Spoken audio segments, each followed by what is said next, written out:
June says that everyone has a demon inside them, but we can't always control them, can we?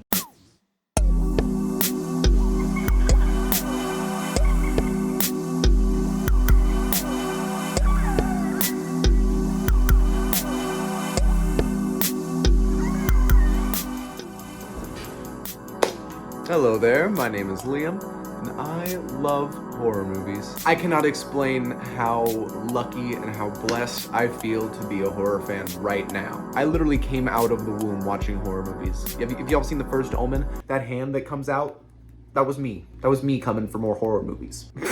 The output of creativity from the genre has just been really crazy to see these last few years, and I'm just so happy to watch the genre grow and expand in new directions, and it's so fun that it still is, even as movies are getting more and more repetitive, more remakes, and as you'll see on this list, there's quite a few remakes and reboots that are actually pretty cool. I broke my Xbox, so that is why the Resident Evil series is on hold. I thought I'd use this time to try a bit of a new video style. I pretty much fall asleep watching ranking videos, so I thought it would be fun to rank all of the horror movies I've seen this year and just share with y'all what I think. I mean, I do feel like I have good room to talk.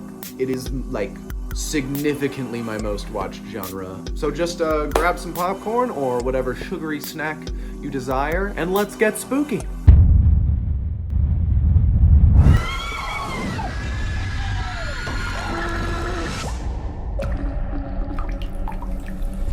First up, we got Night Swim. This movie was a fart sandwich. I mean, you would think a movie called Night Swim that has a woman swimming at night all over the promotional material, that's based on a short film with a ghost and a pool, could actually be grounds for a pretty spooky horror movie. I mean, Lights Out did a pretty good job being based off of a similarly bare-bones short film, but nope. Instead, Night Swim is actually a, possession movie about a dad trying to relive his baseball glory days. Does that sound interesting to you? 'Cause it's not. The pacing of this movie is dreadful. So dreadful, actually, that I fell asleep the first time I watched it. I mean, most of the movie you were just waiting. You were just praying that those characters are going to get back to that pool so some scary shit can happen. And I mean, there are, one or two, scary scenes of the pool. But they're mixed in with all of this ridiculous lore and possession nonsense. And I'm just gonna say it, one or two scary scenes is not enough to save this movie from sinking to the bottom of our list. Next movie! Who's next? Hey y'all, remember Tarot? Me either. And guess what? I watched it 5 days ago. It's another painfully generic horror movie, and it's just such a shame because this should have been so easy to make good. I mean, spooky haunted tarot cards? Great, love it! The fates from your horoscopes eventually leading to your death? Great, love it! Ned from Spider-Man? Great, fucking love it. But oh my god, I do not think I have seen a less scary movie in my life. I mean, at least Night Swim had my fear of water going for it. I mean, what is tarot supposed to make me afraid of? A clown doing his best Foxy impression from FNAF 2? The scares here are just so weak. And the kills, while occasionally cool, feel entirely shot around a PG-13 rating. The acting in here, y'all? Just remember, when one door closes, another one opens. So, does that mean I'm gonna become rich and famous or date someone hot? It's like honestly the worst I've seen in a studio horror movie since Wish Upon. What's so funny, winner?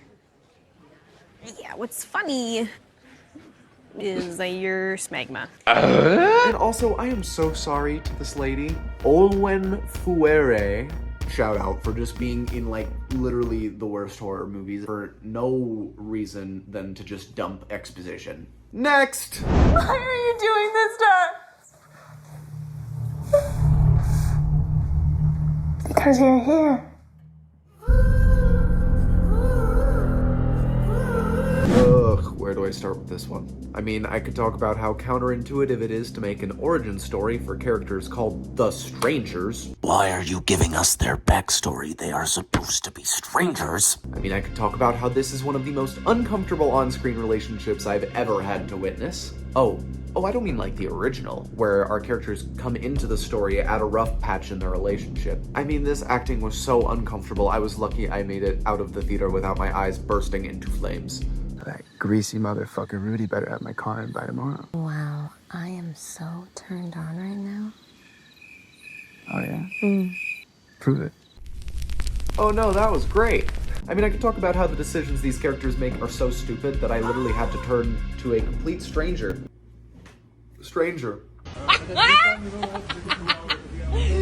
Me and this stranger just made eye contact and collectively shook our heads in disappointment. I won't even talk about every single stupid decision these characters make because it would literally take up an entire video. So here's a quick list. I mean, I seriously can't explain how awful it is to spend an hour and a half with Dumb and Dumber here. 2 words to that, husband. Shoot her.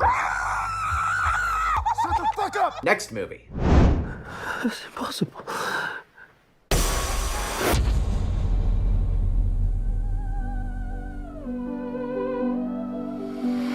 Some genuinely spooky creature design and some cool shots are really all this movie has going for it. And trust me, it is really hard to enjoy those elements when... the script. There are a few rules. Lost. And you? What? Who are you? You should know. There are a few rules. Do not open the door after sunset, no matter what. You will survive this night. The Watchers cannot come in. They just want to look There at are you. a few Do rules. not turn your back to the mirror. There are a few Do rules. not open the door after dark. There are a few rules. Do not go near the burrows. There are a few rules. Always stay in the light. I mean, this movie is full of actors that I really do like in other projects, but either a terrible script or just terrible direction, Or both. just completely dulls everybody's performances. Especially this lady right here. Hey, welcome back. Every line of dialogue she has is literally, We must follow all of the rules. And in this forest, there are the fairies. And the fairies have been here for many a millennia. Man came to the forest, and he showed those fairies. I am one of those fairies, and they fight war with the humans. it is seriously some of the most ridiculous exposition I have ever seen in a movie. I mean, I cannot truly recommend you watch this movie unless you are like severely drunk or 20 blinkers deep. Preferably with some friends to laugh at the movie with you. Next movie. You have been eliminated. Dude, I didn't write a segment for this because I just thought it would be more honest. This movie is basically just a bunch of influencers being invited to a house to compete in a social media competition. I really am a true shitty movie connoisseur. If you are like me and you watch shitty B-horror movies often, you know they never show the kills because they have no budget, they have the worst acting, and they are lit terribly. Only one of those things is true for this movie. These kills are ridiculous. A man gets, let's say, water ballooned to death. He makes like our economy and is inflated. And really all the other kills are ridiculous and funny too. Guys, I don't want to run this fast. I'm not a cardio guy. Please. That's the thing. This movie is funny. Like, it made me giggle quite often. Corner kid!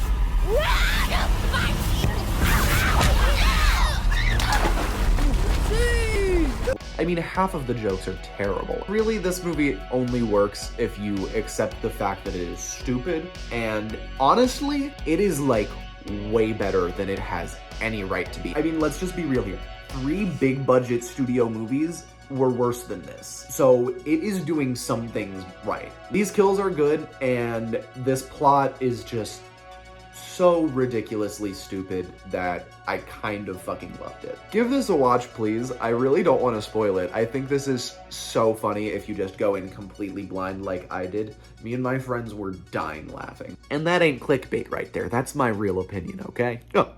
Next movie!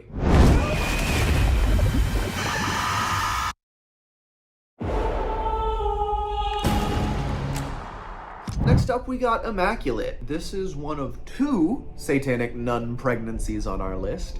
And I'm just gonna be real, it's the weakest one, especially because I saw the other one first, and it really just does most things this movie does, but better. This movie puts up a good effort though. It's got some great sets, it's got some great cinematography, and surprisingly some great gore.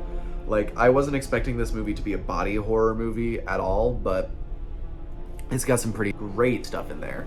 It just really doesn't pack the same punch as the other great Demon Baby movie of the year. This is a little bit of spoilers here, but when this movie became just Sydney Sweeney John Wicking her way through the entire Catholic Church, it's pretty funny, and it's pretty cool, and it's pretty great. But other than that, I mean, Sydney Sweeney certainly screamed a lot.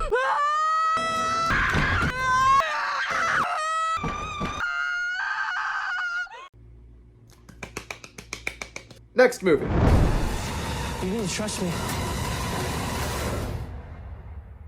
Alright, next up we've got Arcadian, and this is the first of, I'm sure, many Shudder originals on our list. If you've watched Shudder as much as I have, you know the quality of the movies on there can really flip on a dime. But dude, if there is any year to get a Shudder subscription, it is right now. Their movies have a sense of like scale and production that I really do feel is pretty comparable to A24. Like right here with Arcadian, for example. If you would have told me 3 years ago that a Shudder original post-apocalyptic monster movie would have me like huddled up at the edge of my seat, I would have never believed you. But I mean, the monsters and the atmosphere of this movie are just built up super well, showing just enough of this world and the creatures that inhabit it to keep you intrigued for the most part. Aside from all of that though, this script is really cliche. I don't think a single story beat really shocked me, and none of these character arcs are really that interesting.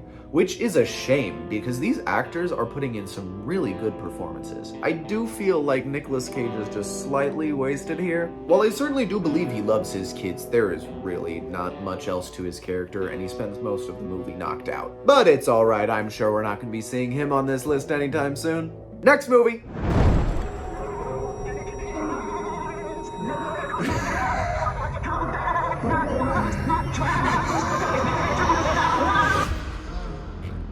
Long legs. Dude, I was so stoked for this movie. Even watching it, I have like never been so convinced a movie was gonna blow my mind until like the final minutes. This atmosphere, y'all, is so good. It's so well built up throughout. I was really just intrigued to see what this detective was gonna find out next, how Nicolas Cage was gonna play into it, and I was really just waiting for some big scene that tied everything together. And by the time I kinda got that, the movie was over. Like, the audio and visual design here is so fantastic. It really does get in your head. But I can't say it really amounted to anything super impactful for me. Next movie. What if I really was someone else? Very far away on the other side of a television screen.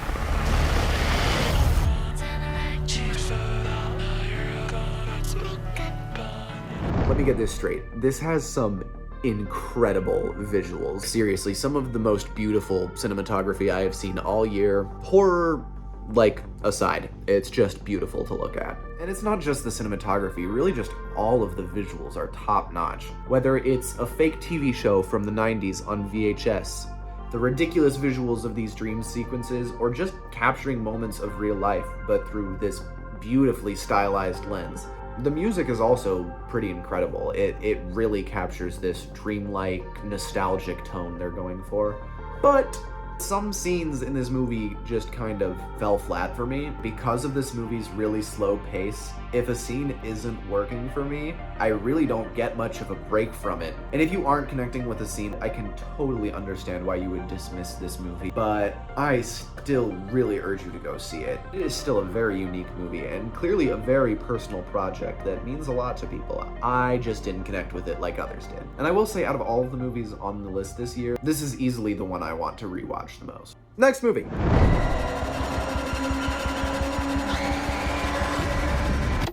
Late Night with the Devil. Late Night with the Devil follows Jack Delroy, a struggling late-night talk show host failing to keep up with his competitors. So, naturally, he hosts a late-night Halloween special full of corny psychics, grumpy skeptics, and most importantly, a little girl claiming to be possessed by a demon. Classic late-night shenanigans. But sadly, I don't think this movie quite managed to fully immerse me in this TV show world. Whether it's some inconsistent technology, some shoddy effects, or that damn AI art. I mean, seriously, that skeleton had like 3 fingers. I failed to ever fully believe I was watching a real TV show from the 70s, which is a shame because there is so much effort being shown on screen between the costuming, the sets, and these great performances. The main trio of actors does a great job carrying this movie, especially through some of its weaker scenes.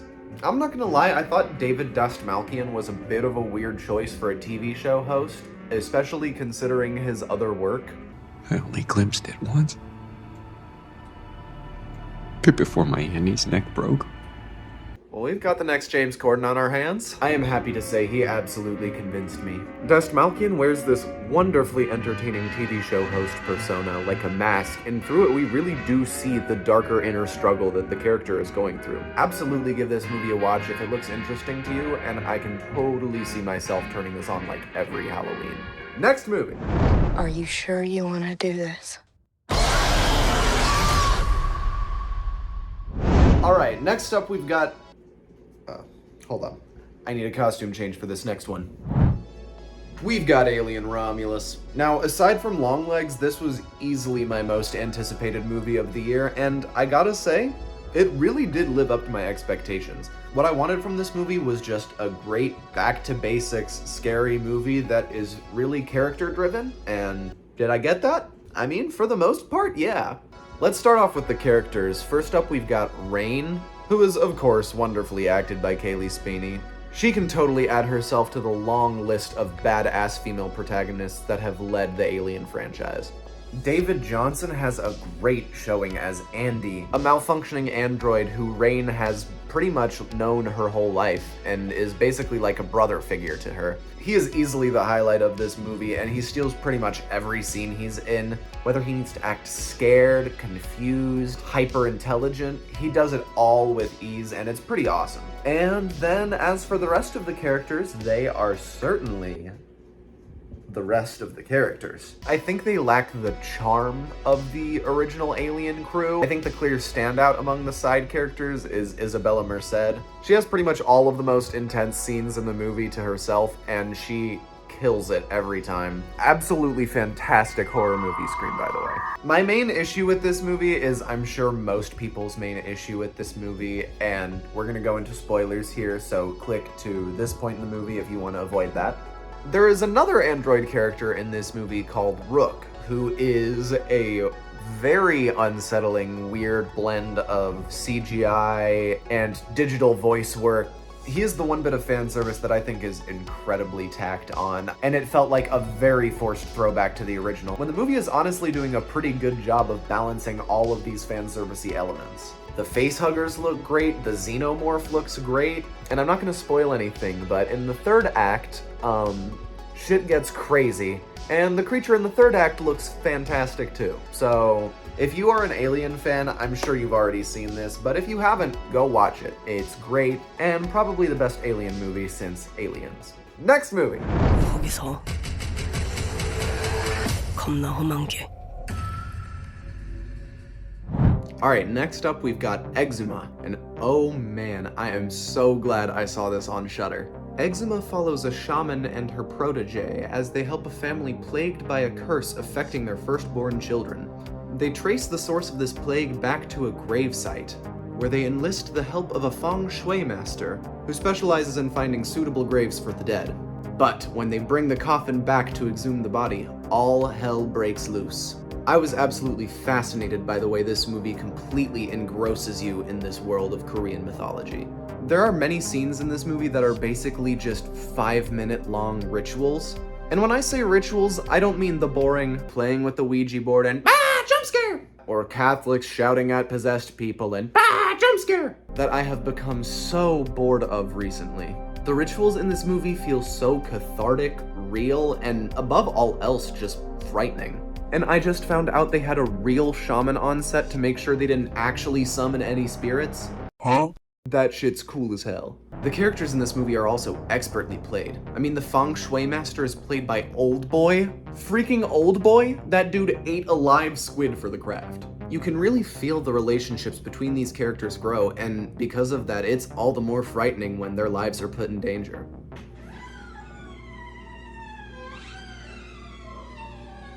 Y'all see that fucking spider? Why is there a goddamn demon in our house? Is it missing a leg?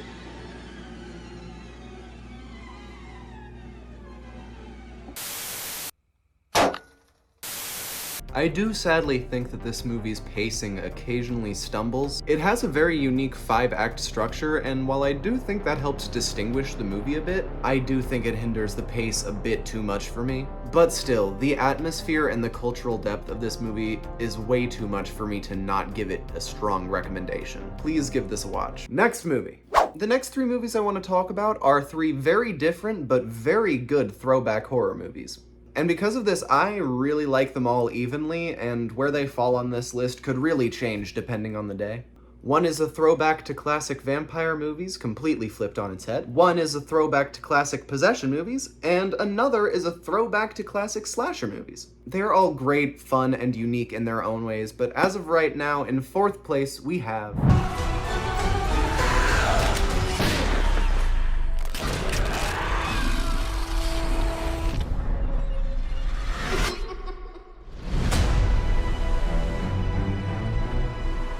Dude, Abigail was so fucking sick. Let's just talk about these characters. I loved these characters. Every single actor is 100% committed to this ridiculous plot of a ballerina vampire. And the way this ensemble cast interacts with each other is honestly the best part of this movie. I got him! Sammy, those are fucking onions. And that's honestly true for all of Radio Silence's movies. Found her. Emily! I don't know what I'm doing! I mean, compare this to Tarot, which I watched this past week, and who is that? Charlie D'Amelio? You also can't talk about this movie without talking about the titular vampire Abigail, played to a T by Alicia Weir.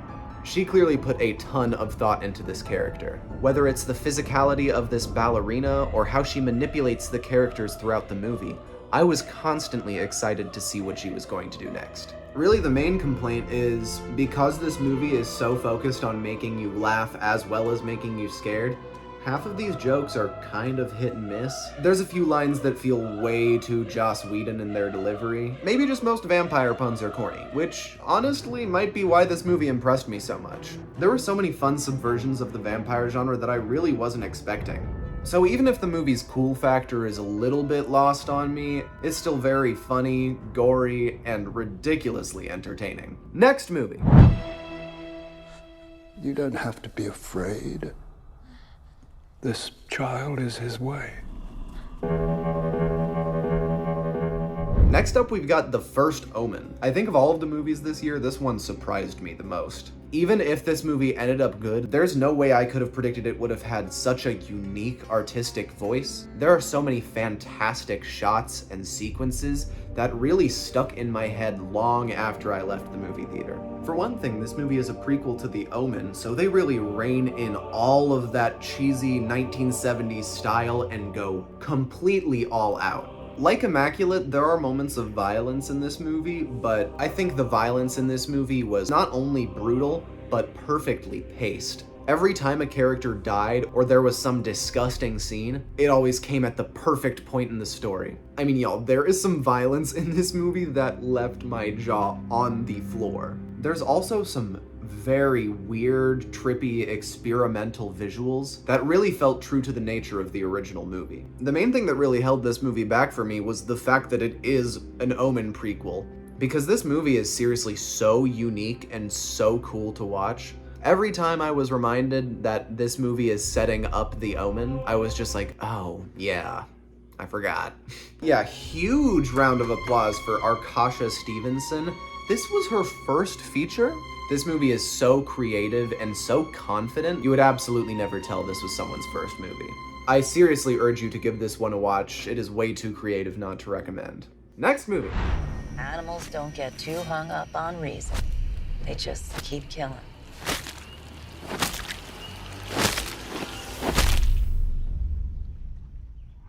Now, I don't know if you can tell by my outfit, but I'm a little bit of a slasher fan. So trust me when I say I have seen slashers of every flavor. Low budget, big budget, high concept, brain dead, or just plain ridiculous. I have seen them all, and I cannot stop shoveling them into my mouth like junk food. Ugh. So if you're like me, then you also know that, oh my god, can the genre get stale. That's why it makes my heart so genuinely happy that I can fully endorse this brand new slasher movie with an interesting villain, some gorgeous cinematography, a fresh concept, and I mean, let's just get to the point. Those kills, man. Every single kill in this movie is absolutely brutal. And I don't just mean brutal in terms of violence inflicted on somebody. The pacing is brutal too. They let you soak in every single gruesome, nasty broken bone or squish of flesh.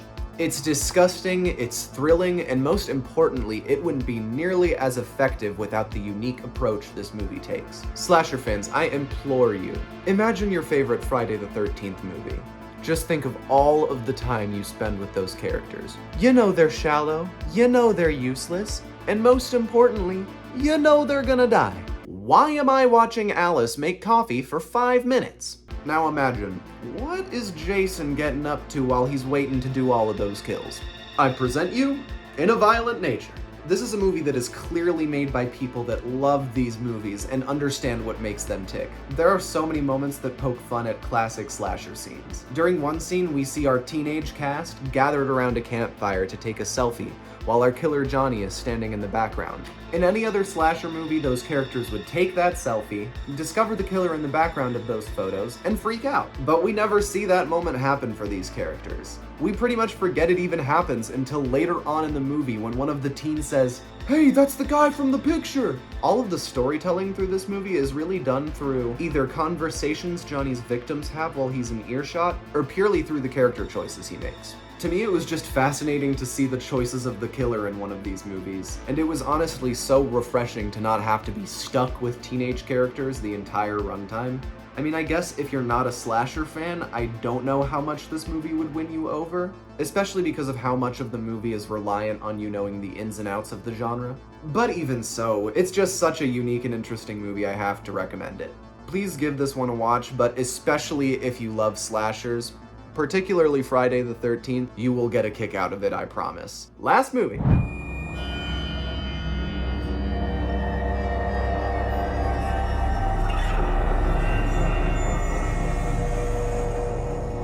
Next up, we've got stop motion. Now, I loved all 3 movies beneath this one, but at the end of the day, I am always going to be a sucker for the original story. This is probably one of the first times I have seen stop motion fully used for a horror movie, and can I just say, it got under my skin. The visual design in this movie is nothing short of fantastic. All of the stop motion creations that the main character makes are absolutely disturbing to look at, and yet again, another Shudder original. This is what I'm talking about when I'm saying Shudder can absolutely combine disgusting violence with thought-provoking horror. There are some really cool themes being explored here about what it means to be an artist, who we create our art for, and a classic of all horror nowadays, generational trauma. All I want is to finish this film before I die. Is it such a burden? But for a movie called Stop Motion, this movie isn't just horrifying in its stop motion sequences. There are some scenes in the live action world that had me backed up against my couch shocked. Y'all, the sound design in this movie, it's great, don't get me wrong, but oh my god, it's like the most demented form of ASMR you are ever gonna hear. And the gore in this movie, y'all, it's so squishy, so nasty, so disgusting, and most of all, so creative.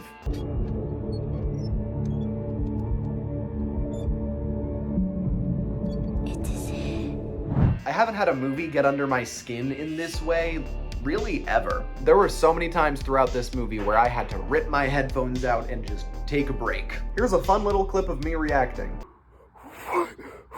Why did he have to get in that closet with her? Why did he have to get in that closet with her? What is happening? What is the egg doing? I was not having a great time. This movie, to me, is really what exemplifies the direction horror is going into. I think it's so important that as we go forward in horror, we are supporting original and new ideas. Even with some of the movies lower on this list, I will always respect if they are trying something new, if they have an inventive idea. All of those things should absolutely be celebrated. And I constantly see new and exciting things in horror every day. So please, just go out and watch a horror movie today. Get spooked, piss your pants. It's fun, I promise. And yeah, guys, I worked really long and hard on this video, so I would really... Sorry. I would really appreciate it if you guys left a like and subscribe.